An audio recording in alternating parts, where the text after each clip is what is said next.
Well, Blue Marble Riders, the time has come for Blue Marble Rider to pay the piper. And what that means is Ingrid Berg, has been telling me lately that she needs her valves done. A few little taps here and there I've been hearing now, sounding quite tappy.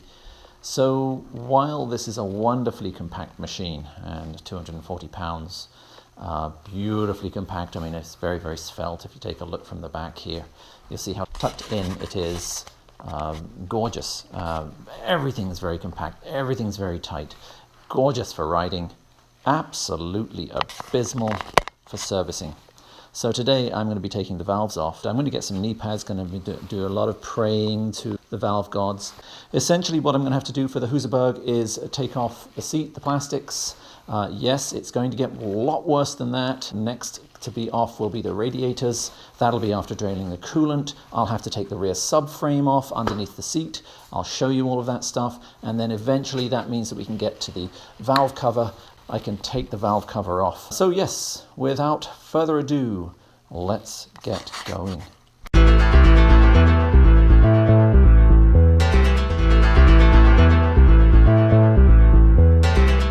Okay, first thing I'm going to do is take off those side covers. I'm going to take it easy, and out they come. That easy. There's number one. And fiddly, fiddly. There we go.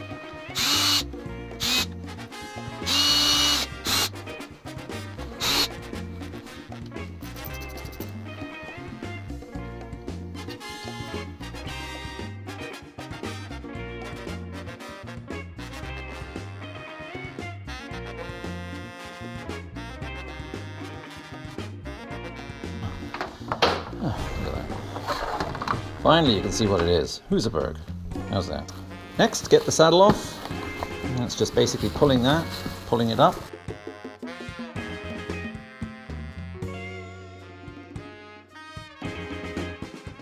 Next thing is, you now have the air hole open to the engine. This snorkel is going to stay there, and you want to cover up that air hole snorkel. And what I've got here, apart from a little cut, is I've got some plastic over that, so that with a hair tie to make sure that nothing can get in there. Really, really, really important.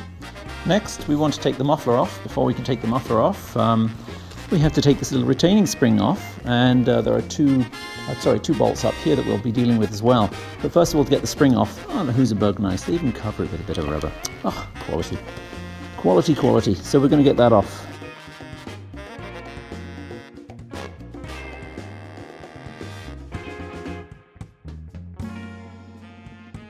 Muffler comes out. Next thing we're going to do is remove the subframe here, and that's going to be 3 Torx bolts.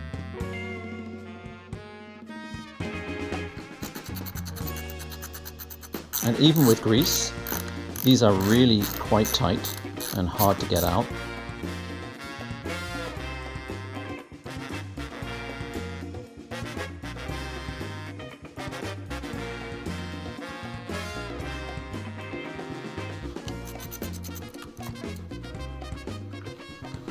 In the subframe, you should just be able to pull either side of the plastic apart. And one of the reasons modern dirt bikes are so fabulous as far as center of gravity goes, they're very low, they're very light, is because you've got these subframes that are plastic.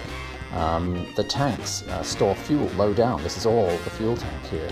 This actually, on the Husaberg, you can get an extended fuel tank that plugs it into this, and this is all fuel tank as well. This one isn't. I get about 120, 140 kilometers of range out of this if I ride carefully, and I can carry 2 extra fuel bottles, so I don't need it. But in order to get the tank out, I am going to have to take off these 2 torque bolts here, and 2 on the other side, to be able to drop this down a little bit in order to lift the tank out. I'm going to do a vid in the future on electric bikes, and I can see definite advantages and disadvantages to them. One of the advantages, valves don't need doing.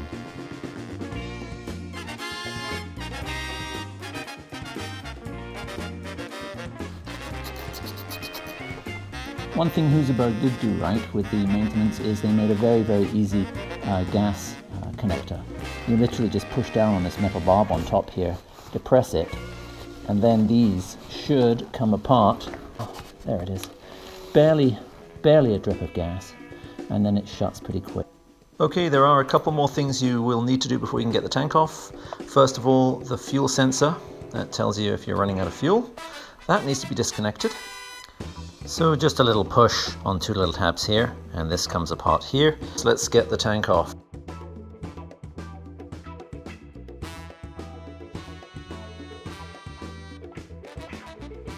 She's looking a little sad now, as you can see her tail's gone down. Took out both of these and the one on the other side. Had to drop it so I can pull the tank back to clear the radiator at the other end there. Let's do it. There we go, that's a lot easier. Just make sure those flow through. Got that off, tank is off. This is the water pump for the Husaberg, and the next thing we have to do is take off the radiators, and the way to do that, of course, is to drain the fluid first of all, and you drain it out of pretty well the lowest part of the cooling system, which is this, and you take this screw out.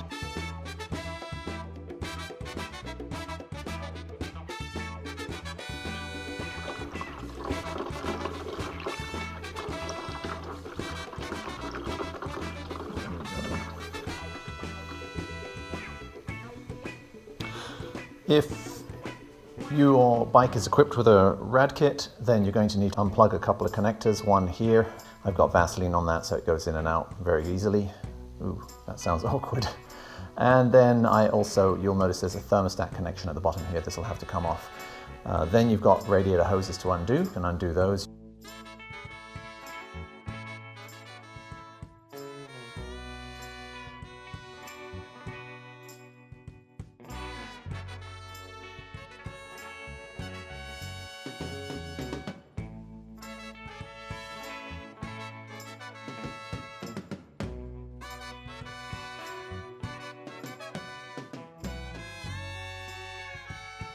Okay, before you take the rocker cover off to inspect the valves, you want to make sure that, you can see dirt speckles around here.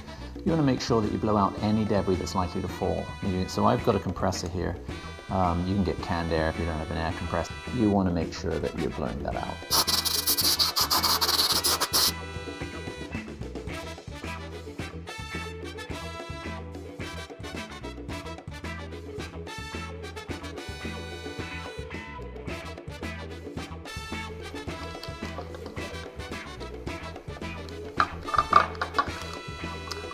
And there she is, clean with a nice gasket, shouldn't need to replace that.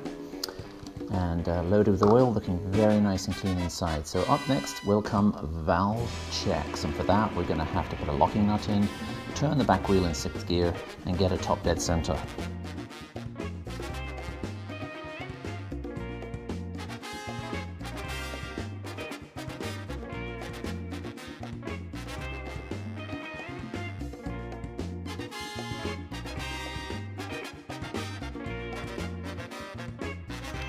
Okay folks, we've got the top off. What I'm doing now is I've got a feeler gauge in here. The specs on these upper two intakes between 10 and 15 mils, or 0.10 and 0.15 mils. And on the bottom, the exhaust valves at the bottom, and their spec is slightly bigger, 12 to 18. These were making quite a tappy sound, so I'm assuming they're quite big. And I'll tell you right now, I cheated a little bit and I went ahead and did do some checks myself.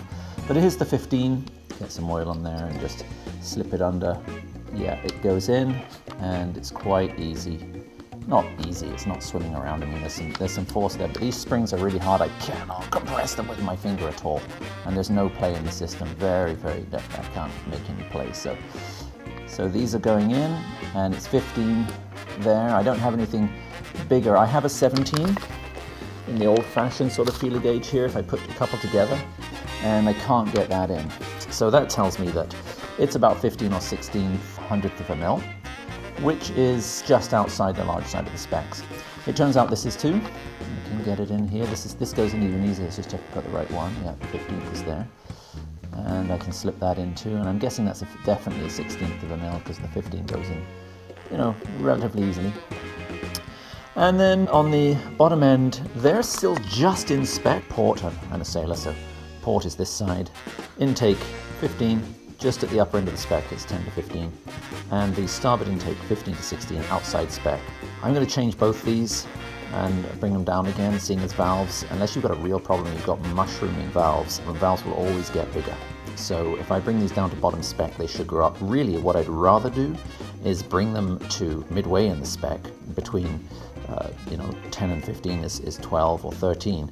And you can do that, but not with KTM or Husaberg shims. They're 10mm shims. The only company that does that is Harley-Davidson. They actually are very precise with their shims. Exhaust valves are just in spec. They're high-end too, and I will try to bring those down as well. So hence the tapping. All right, next step is I've got to do a whole bunch of stuff to make sure that I cannot turn this anymore, and I am at top dead center. How do I know I'm at top dead center? Well, two reasons. One, I've got a little dimple right there that lines up with another dimple right there, and then when I put my paintbrush inside, that's as high as the piston gets. I've turned it around a few times and I can't get the piston any higher. Whenever I get this here, it's always the same. So I'm top dead center. The next step is to take off the locking bolt, take off the shim around it, and reinsert it so it locks the cam chain in position.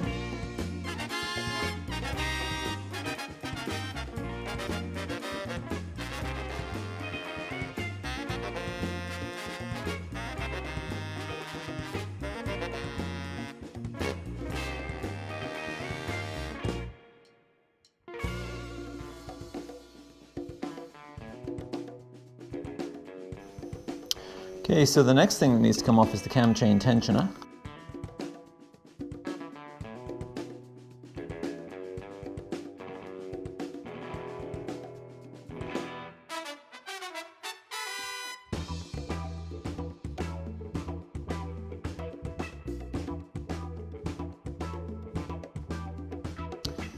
Now this bit is really critical. As I showed you earlier, and I'll take a little close up there, there is a little timing mark on this chain, and there is a little timing mark on the horseshoe head right there.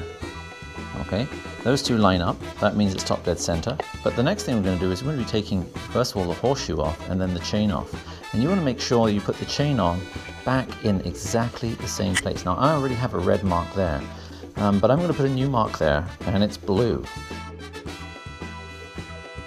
Make sure that the chain links go back on exactly the right place in that cog. Now, before all the actual anguish starts, I'm going to have a slug of tea, because this always fortifies you before you go in, right? This is like brain salad surgery here.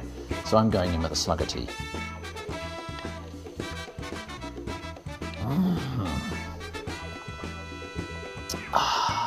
Fortified for anything now. So I've got my 8mm wrench, and I am going to get this off, and up she comes. She's coming out now, so that, and this basically just slides out like that. Nice. Do is I'm going to pull the camshaft out, release the chain, and notice I've got two marks on here now. I put a red one on there as well, right by the timing mark, and a blue one here just in case one of them gets erased. And I don't want to lose the timing, for God's sake. You do not want to send piston up into the valve. So this is going to come out. I'm going to unhook the chain, zip tie the chain onto there. So this is one of those jobs where you need three hands. But I don't have three hands, obviously, so it's just going to have to nestle out like this. Now, as it comes out like that, here I go.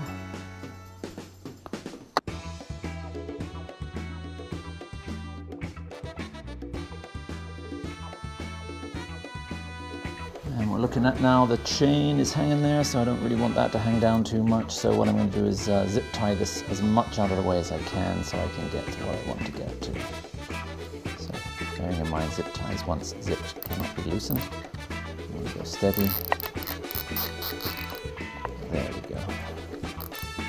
That is nicely out of the way now. Beautiful.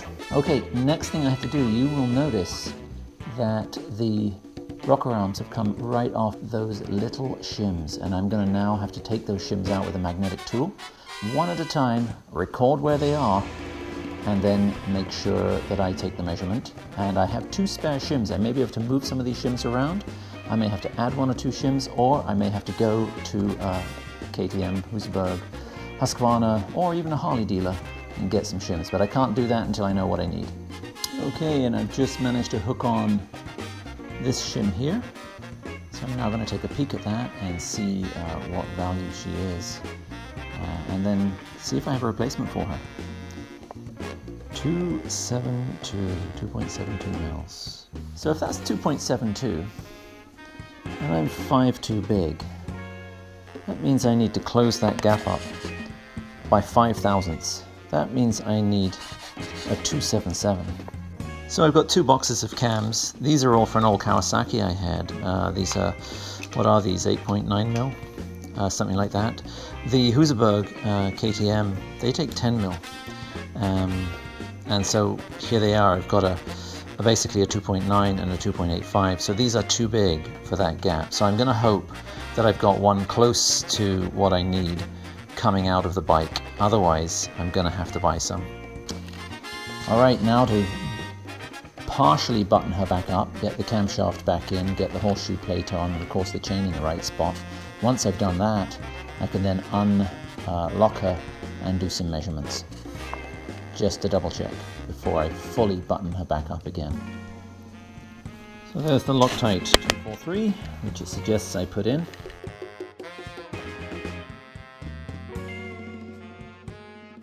Perfect, we're ready to button her up. I have Loctited the horseshoe clamp, done it to what I feel is sort of hand tight 10, which isn't very much, but it's Loctited on there.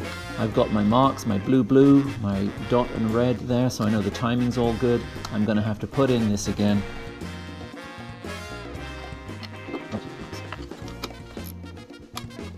And that's torqued on.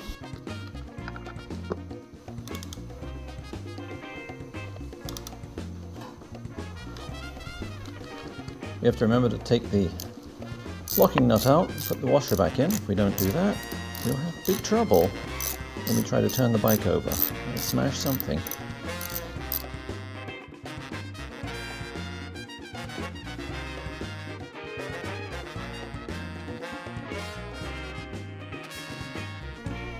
Reinserting the plug.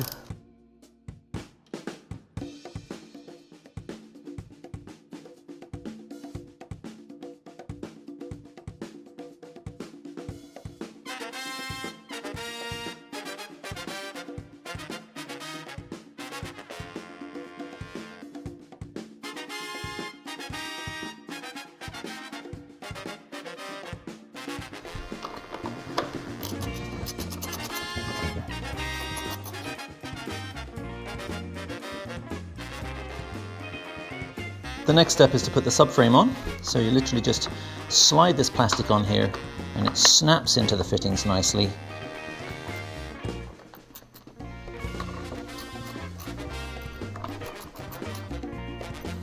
Next, to put the exhaust back on.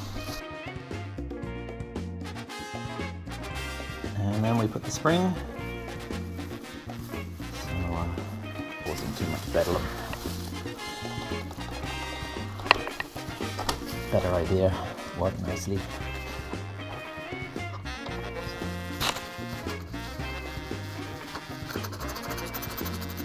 Brake compressor.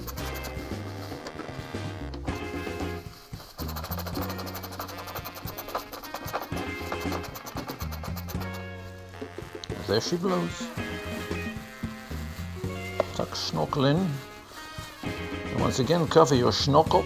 Always responsible. Making sure your snorkel is covered. Responsible thing to do.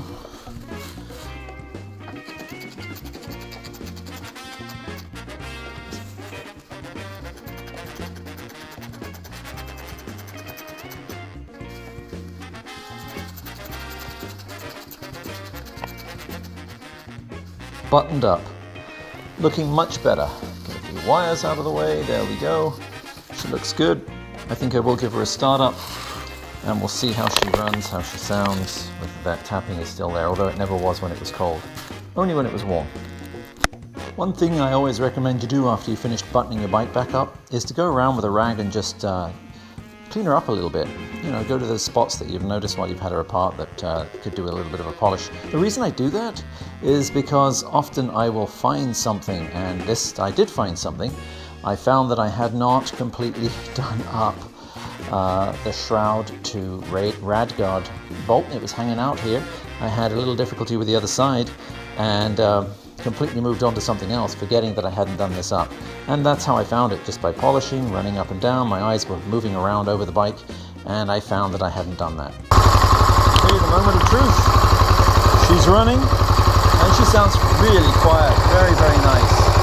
And I know she's not on the minimum specs, so she's not too tight. So I'm very, very pleased with that. I'll run it till she's warm.